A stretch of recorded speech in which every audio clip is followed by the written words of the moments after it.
there's a super popular tag going around about the 10 luxury items you would replace if you lost your entire collection, and it got me thinking of what I would replace, and the honest answer is not a dang thing.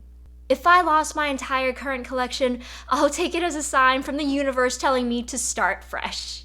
I mean, not that I'd go out of my way to ruin or lose my current collection, but if I had to start from scratch and could only own 10 designer items for the rest of my life, and I mean replace them with the same thing for the rest of my life, here's what I would focus on. And just to make it spicier, we'll total up the price at the end.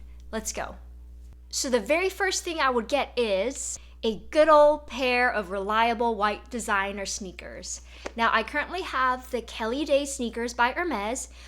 This version has the rose gold hardware on it, and these retail for $10.25. And I mean, they're super cute for sure, but if you've seen my review video, they're not the most comfortable. And I know there are others out there who feel differently, but to me, they're pretty stiff. And like I mentioned, for whatever reason, they eat my socks. So instead, I think I would get the Dior Star sneakers. Those retail for $8.90, so it's less expensive. Plus, I absolutely love the star detailing on the lace eyelet, as well as just the gold accents throughout. So that would be my top choice. But if I had to pick an alternative, I would consider the Prada Downtown brushed leather sneakers. Those retail for $10.50 though, so they're technically even pricier than the Hermes Day sneakers. The only thing I'm not a fan of is the Prada lettering, and that being in black. I mean, I love the tone of the triangle logo enamel on the side. Like, why couldn't they have just made the Prada lettering in like a gold or a silver to match? I think that would look so much cleaner with the enamel logo. Or I guess the other option would be to get the brushed leather sneakers in the men's version. I mean, not only is it less expensive at $8.95, they have it in sizes as small as a 5, so I'm curious how they actually fit for women. I do prefer the men's version. I mean, not just the price tag, because I honestly don't see how the women's cost that much more, but I also just love how minimalistic and bare bones the men's version is. And if you watch my husband's top 10 designer shoes video, he does have a pair and he absolutely loves his. So that would be the first designer item I'd get, a pair of white designer sneakers.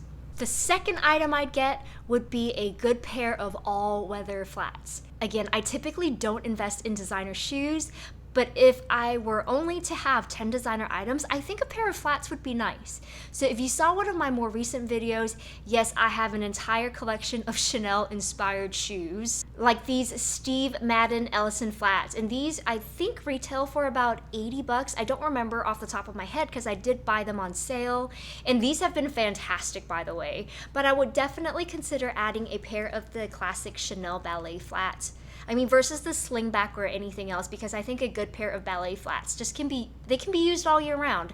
Currently, the Chanel ballet flats retail for about $9.75, so a little bit on the pricier side, but hey, if I'm only to have 2 pairs of designer shoes, I'd be happy with a pair of white sneakers and a pair of flats. So the third item I would get would be a watch. Now again, to be fair, I currently don't have any designer watches, so it wouldn't be replacing anything. And like I said, so I'm going off the premise if I could only have 10 designer items. So I have like daily non-designer watches that I use to death, like this Timex one. Hopefully I can. And I think this retailed for like $250, and it's called the Celestial Opulence. And I mean, I fell in love with this the very first time I saw it, and no regrets. I'm still completely in love with it. I love the detailing on the face of it. But I do think it'd be nice to invest in one designer watch, and I think one would be enough for me. And I'm still on the fence for what I would rather get, but I do want to point out this gorgeous little thing I came across on Fashionphile. Like, I'm speechless. This is totally up my alley for $6,000. A Dior Claire de Lune special edition watch that originally retailed for $42,000. So there are only 88 of these produced, and the number that's on sale is 11 out of 88. I mean, everything about this is perfect. It's poetry. I, however, am in no position to feel good about dropping $6,000 for a watch at the moment, but hypothetically, this would be something I would get, hands down. Now, since this is a limited edition piece from a few years ago, we'll just go with the Fashionphile price instead of the boutique price, since there's no buying this from the boutique anyway. The fourth item I would get is super specific. I would like to get a designer piece of fine jewelry, and I already know what it's going to be. The Dior Rose Devant necklace in onyx. Now, a few years ago, they had it in the lapis lazuli stone, and I tried it on at the store, and I just absolutely fell in love with it. Unfortunately, they don't do it in the lapis anymore, but I also love the one in onyx as well, and I've been meaning to get that one for a while, so if I could only have one piece of designer jewelry for the rest of my life, this one would be it. Now, the prices for these vary depending on the stone, but I think the onyx is one of the more affordable ones, if you will, and that retails for $2,240. The fifth item is kind of unusual and probably not something most people would go for if they were only limited to 10 designer items, but I would get a really, really nice fragrance. And in my case, I do currently have some incredible fragrances from brands like Francis Kurkdjian, like the Baccarat Rouge 540 over here. And from Parfums de Marly, I have both versions of the Delina. And honestly, these will always be repurchases for me. I absolutely love them. But if I were to go for something new, something I don't currently have, it would be the Francis Kurkdjian à la Rose. I think it's such a beautiful, youthful, fresh take on your traditional rose fragrances, and I'm a huge, huge, huge fan of that one. So at 2.5 ounces for $275, I'll take it in a heartbeat. Now, the sixth designer item I would get would be a belt. Now, I do have several designer belts, so if I lost every single one of them and can only get one in exchange, I'd go for the, no surprise here, the Hermes Kelly belt, just because it's adjustable, and I'd probably get it in black with either gold or rose gold hardware, just to keep the colors simple and universal. So for the new price of $10.95, that's about the cost of multiple belts anyway, even by designer standards. And it would be one belt that you could wear at your waist, at your hip, so it's a one and done deal. Unlike your other traditional belts from Hermes and even any other brand where it's really not, where it doesn't have that adjustability function. As much as I love this belt from Hermes, I can't wear it at both my waist and my hips, so I just love the idea of having a belt that can do both. And let's be real, I love me a good handbag, so the rest of these are going to be bags. So the seventh designer item I would get is a clutch or a wallet on chain. So I currently do have a Chanel wallet on chain as well as some other mini bags, but again, I mean, I probably would replace it because I do love the Chanel wallet on chain and the price is still somewhat decent and not obscene, but I won't, and you'll find out why next. Instead, I think I would probably go for either the Kelly or the Constance to go. That way it can double up as a wallet. We'll go with the Constance to go retail price since it is a tad bit more expensive. I think those currently retail for about $5,600, even though the price difference between both have shrank drastically. Now, I do want it to be usable as a nighttime / evening clutch if needed.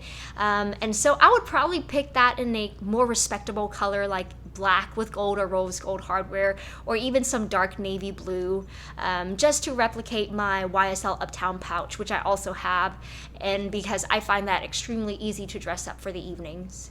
So the eighth item I would get is a small crossbody bag. So this is where it starts to get a little bit difficult because I think I personally have problems having only one small designer crossbody bag in my collection. And I've mentioned this in a previous video, like I'm surprised that I don't have that many small designer crossbody bags.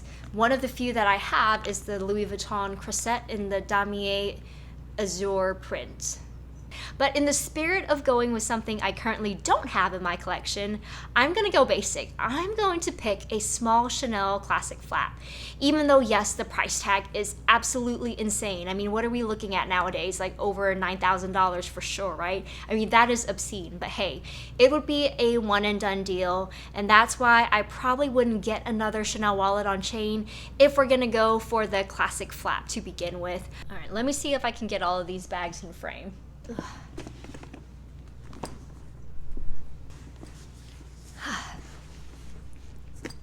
Can we guess what the next category is? Yeah. The second to last item I would get would be a medium crossbody, and surprise, I would get a Kelly 28 in the Berenia leather in the fauve color. I mean, I don't know what to tell you. I'm still obsessed with it. And I like a good crossbody bag. So yes, if I lost all of my crossbody bags like that, Evelyn, the Halton, and the her bag.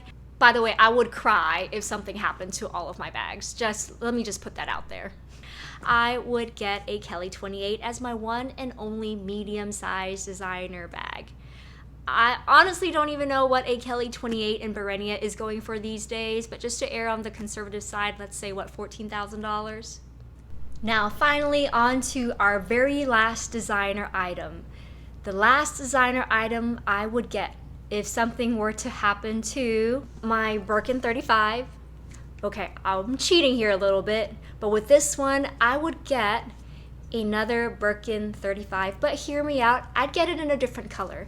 Now don't get me wrong, I love the raisin, I really do, but if we were talking about one large designer bag for the rest of my life, again, I think I'd stick to something more basic, like black with gold hardware.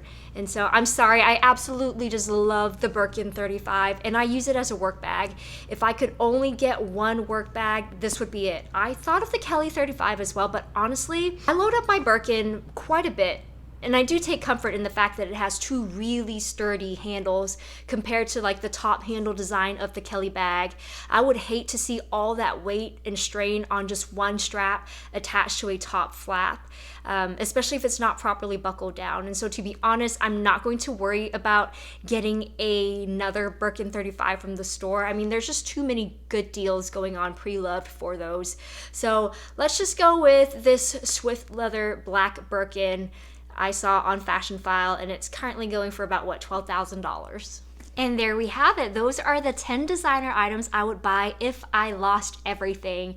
And this would set me back about a grand total of $52,000 and $675. So for 10 items, averaging approximately $5,000 per item, yeah, I'm just gonna let that one sink in for a second. Because yes, that's 10 designer items. Doesn't mean I'm not going to have any other bags in my collection or any other pairs of shoes for that matter. I mean, at that price, I really can't afford anything else designer, to be real. Thankfully, there are so many good brands out there and alternatives, such as, Steve Madden has some amazing designer inspired shoes and sandals. And I honestly love my Timex watches. They're not fancy, but I love them. That's what matters to me. And don't even get me started on purses. There are just so many affordable alternative brands out there like Longchamp, Coach, Mansur Gavriel, and there's just so many good quality leather bags that don't have the designer price tag. So I have a feeling I'll survive. I hope you enjoyed this video. Let me know what your 10 items would be if you could only own 10 designer items for the rest of your life.